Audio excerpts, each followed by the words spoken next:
Coming up on Kochie's Business Builders, we find out how the economic outlook will affect your business. Take a look at the technology tracking honeybees at the CSIRO and get some business advice from GoDaddy.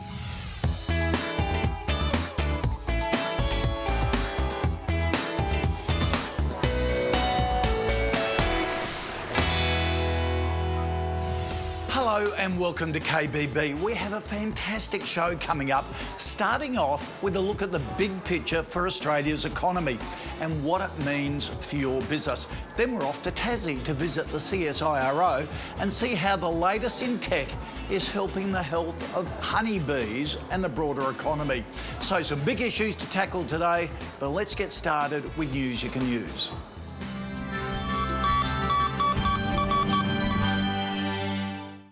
Australia's small business ecosystem plays a crucial role in the economy, so it's crucial to have a fair system and a level playing field. Unfortunately, Phoenix activity can disrupt this ecosystem and have a negative impact on staff, contractors, suppliers, businesses and government. Phoenix activity occurs when a company is deliberately placed into liquidation and then transfers its assets to a new entity and continues operating the same or similar business with the same ownership. As most Phoenix activity is happening among small businesses, particularly in the labour hire and construction industries, it's crucial to be aware of the signs it's happening. Unpaid invoices, unrealistically low quotes which undercut other contractors, or overnight a new company is being used to carry on the same business as a former company, in the same business premises and with the same phone number. All these indicators should raise warning bells. Phoenix activity has a huge impact on businesses, communities, employees and contractors. So if you suspect a Phoenix or would like to find out more, go to ato.gov.au/Phoenix. While it's crucial small business stays focused on their own plans and ambitions, it's important to remember how you fit into the bigger picture as well. We sat down with NAB's Head of Industry Analysis, Dean Pearson, to get his take on how the economy is faring, how it impacts small business, and what to expect in the near future. Well, I think 2015 marks the 24th consecutive year of uninterrupted economic growth in Australia, which is a feat that no other industrialised economy can match. But while growth continues, the drivers of that growth is starting to change. It's a dramatically changing business landscape, and the huge shift in economic drivers for the economy means it's going to take a new level of innovative development from businesses of all shapes and sizes to continue that growth. The divergence between the mining and the non-mining states and territories in Australia continues, but now post the mining investment boom, it's the big non-mining state economies of New South Wales and Victoria that are outperforming in our business survey. Also, you've got a consumer that is still being impacted by lower wages growth, but more generally a feeling and an anxiety around their perception of the elevated cost of living. But at the same time, there are two key offsets here. First is low interest rates, and they are certainly acting as a supporter to economic activity, but also the lower currency, which is really acting as a key stabiliser for the more trade-exposed parts of our economy. So on balance, we're growing increasingly more confident that that transition to the greater strength of non-mining activity in Australia is really starting to build momentum, particularly in regards to services. Clearly, our future is heavily hinged upon our ability to generate new ideas, to be creative, to commercialise the ideas we have, and generally to sort of foster a greater culture of innovation. Now, in NAB, we've done a survey recently of 1,700 businesses where we really wanted to understand their perception of innovation in Australia collectively, but also within their own business. But what exactly does innovation look like for you and your business? What was particularly encouraging in our survey is there was no shortage of innovative businesses across all segments of the economy, both very large business but also lots of small businesses. Not just in the more high-tech parts of our economy, things such as telecommunications, but also amongst small business. We found it in those parts of the economy under most competitive threat, so in manufacturing, for example, and retail. The other thing that's really exciting is because we did it as part of our business survey, we were able to objectively corral those people that said they were highly innovative in their opinion and compare them against their actual business conditions and their level of business confidence. And what it looks like is innovation makes really good business sense, because typically those businesses were outperforming in their actual business conditions compared to the broader economy. For small business, the responses were much more varied. So for many small business, it was how close they were to their customer. For other small business, it was just their drive and passion within the business. For others, it was a digital platform. And I think the important answer to that is there is not one answer to what innovation looks like, but for small businesses, it's a whole range of things depending on their particular strength. But the customer-centric focus was the one that really started to come to fore. Also understanding Asian markets and opportunities there were important. Things such as opportunities through food safety and security came forward, but a whole range of things. But I think the single greatest thing was an understanding of the customer and their needs going forward. Now to retail, which is in its own era of hyper-competitiveness. But with competition comes opportunity. There's some really exciting things happening in retail. I think retail's misunderstood. It's considered to be an industry in Australia which hasn't evolved very much, is not very innovative. We, on the other hand, see lots of opportunities there. If you look, for example, at online, for a long time, traditional retailers really didn't embrace online retail. Now it's become a fundamental part of their strategy for small and large business, as a complement to their business strategy, not just as a threat. One of the most interesting things about online is 75% of online is based with domestic online retailers. 25% is international and offshore. One possibility there is there's a real trust element. People want to deal online, but particularly with domestic-based online retailers. Isn't that incredible? 75% of online retail sales are in Aussie online stores. Looking further afield, the growing opportunity of Asian trade and export for small business is opening all sorts of doors for us. The real hope going forward is that the free trade agreements that we've signed with South Korea and Japan and China, and now the Trans-Pacific Partnership, will start to reduce the barriers of a range of things, including services. I think there are certainly going to be opportunities, but I also think that the really strong opportunities will largely lie in the services side of things, which have had historically limited access to some of these markets. It will open up greater opportunities, particularly in areas such as food. I mean, you look at Australia, an incredible opportunity for premium products to be placed into that middle market, that growing Asian market. I think what's exciting about services is they already feature very prominently in our trade, but compared to many other industrialised economies, our trade in services is very narrow. It's largely centred around two segments. One's education-related travel, which is really a grab bag term for every cent a student spends when they're here, from accommodation to transport to food, entertainment, and also tourism. And one of the really important trends that's starting to emerge in tourism is the need for people to experience things when they travel. So not just what they actually see, but as well as that, what they do.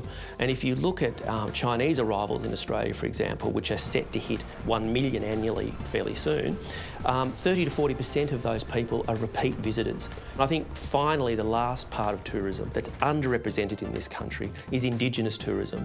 Some of the research is showing a very large number of American visitors in particular are actively seeking out an Indigenous travel experience. Now, we get bombarded with numbers about economic performance every day, and it's important to have a good idea of where to go for accurate and relevant information. So if I was tracking one thing, I would track our business survey, which comes out monthly and is a really terrific pulse check of how the economy is evolving. Our business survey is the best, broadest based business survey in Australia. It's been running for over 25 years.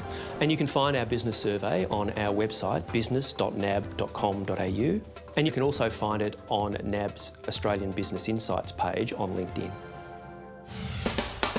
Coming up, we find out how technology is helping the CSIRO track the health of honeybees. Stay tuned for some sweet viewing.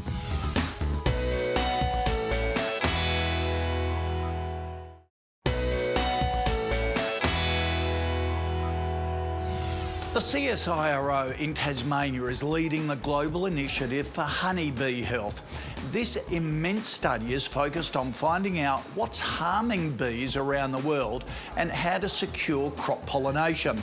KBB's Alex Brophy caught up with Dr. Paulo de Souza, the scientist leading the research, to see what's involved and how technology is helping their mission.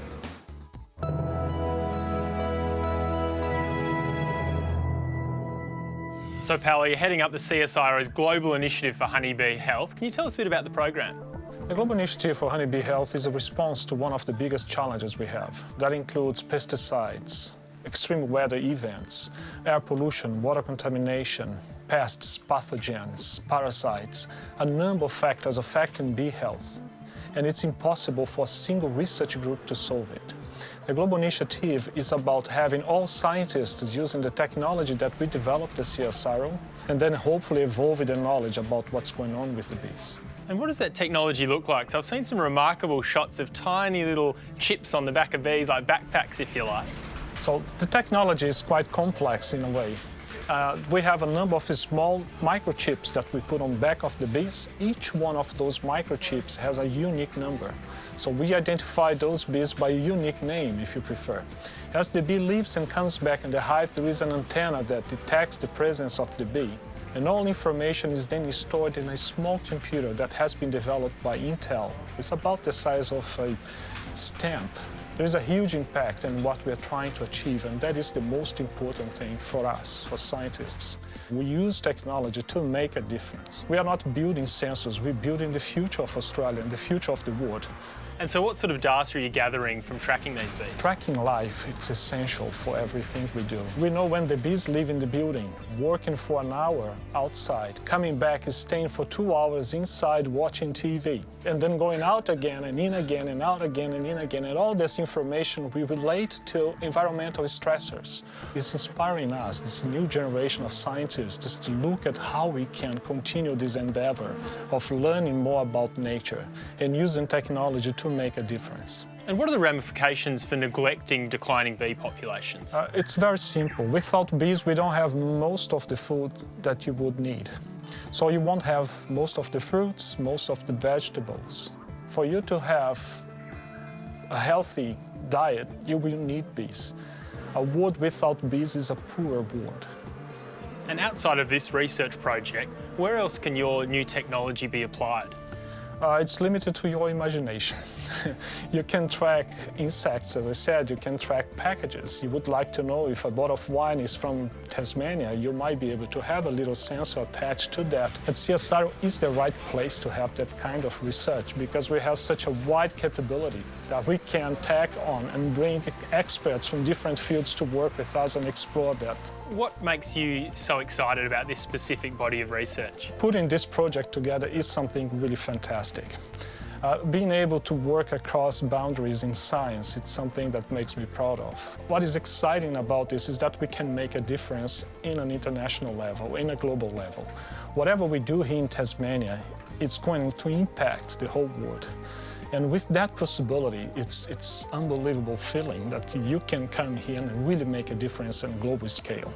It's an incredible project. Heading it up, how do you go about making sure that the teams around the world are working effectively and collaborating efficiently? You have to share the same goals. I think sharing the same aspirational goal is what put this team together, working and contributing with what they can and having a very inclusive environment. And how about motivation? How do you keep everyone going? Small successes are to be celebrated.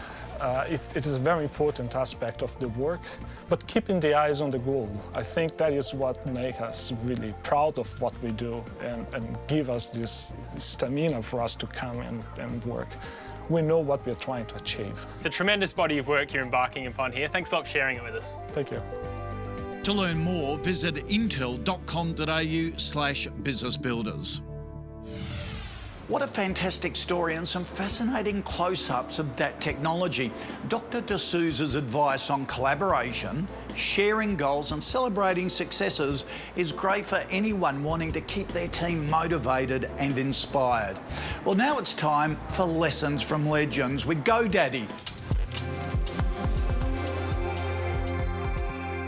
Hi, I'm Tara Comerford, Country Manager for GoDaddy in Australia and New Zealand, and I have 3 top tips to help your small business be successful. Firstly, build a strong online brand. Most consumers these days are online, so it's important that you take your business to them. And this really starts with having a great domain name. Choose a name that's memorable, that reflects your products and services, and make sure it stands out from the competition.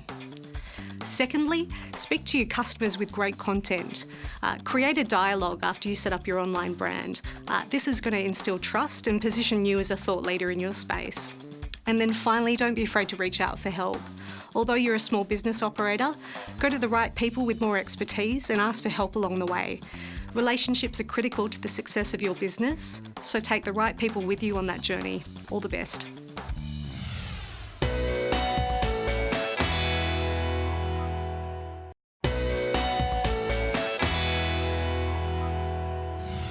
Well, now it's time for another one of your elevator pitches. Let's see who puts their business idea to the panel today.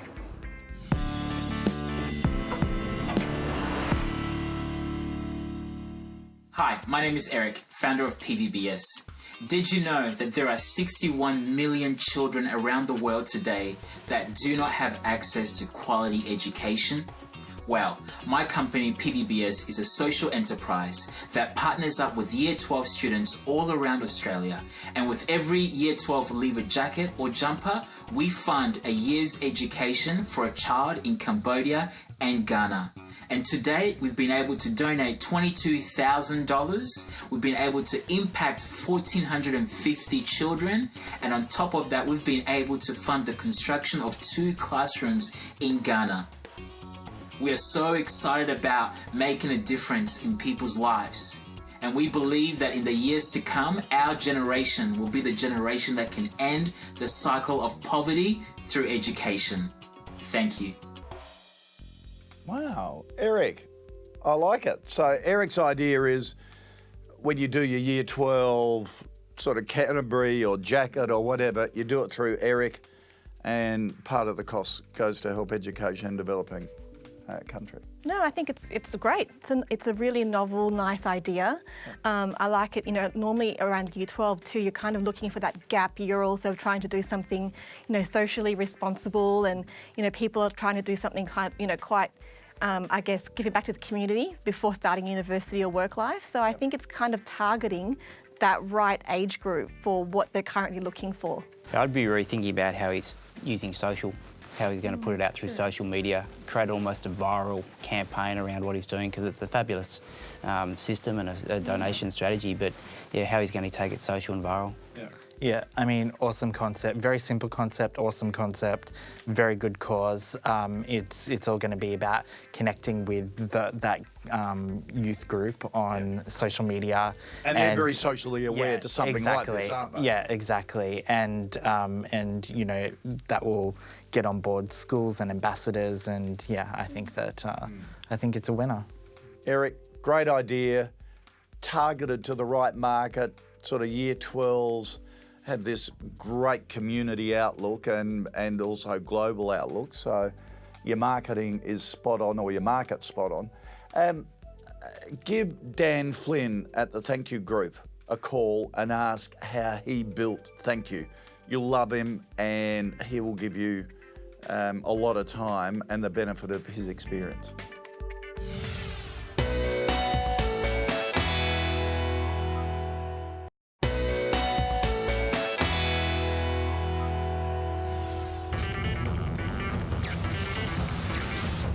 It's Tech Tip time with Val Quinn.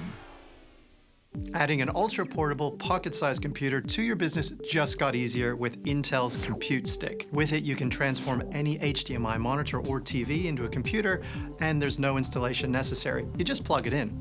The same operating system, high-quality graphics, wireless connectivity is there just like a full-size computer, and there's also 32 gigabytes of storage, 2 gig of memory, and a USB port with built-in Wi-Fi, so you can basically work anywhere, stream high-quality videos, and browse the internet. For more information, go to intel.com.au/businessbuilders. Brought to you by NAB. Okay, time to answer another one of your questions. This one from Kim via Facebook. Kim says, my partner and I are starting our own business. Hopefully we can get it up and going by the end of the year. What tips do you have for first timers in terms of starting their own business from scratch? Well, Kim, we're here in NAB's co-working space, The Village for their customers, and Tess McCormack, one of their regional managers, is with us with some great tips. Tess, you should see this a lot, people wanting to fulfil their dreams. What are some good tips? Absolutely, Kochie. Look, if we look at our most successful small business owners, there's one thing they've got in common, and that's an absolute love and passion for what they do. As a small business owner, you need to be a marketing manager, a financial officer, an HR consultant. There's a lot of hats you've got to wear. So one of the things to remember is to really think about what your strengths are and where you're going to need some support. And there's some key business people that if you can get involved from the start, it's really going to help you set up your business properly. And also getting the detail, the paperwork right from the very start? Absolutely, and look, that's where we really recommend that you get your accountant involved from the start of your business. They can help make sure it's the right structure. We see a lot of customers spending time and money later on down the track unwinding things because it wasn't right to start with. That's good advice. And cash flow to see whether you can survive. Absolutely, and cash flow is incredibly important, and we recommend that you get professional help with that as well, either an accountant or share it with your banker and get some feedback to make sure it's appropriate for your business. Some great advice, Kim. Hopefully that helps. We love small businesses and also startups. That's all we have time for today. We'll catch you next time. Coming up on next week's show, we look at how to use tech to be bigger and better. Hear the startup story of homeware store Temple & Webster and get some words of wisdom from the woman behind online job network OneShift. See you then.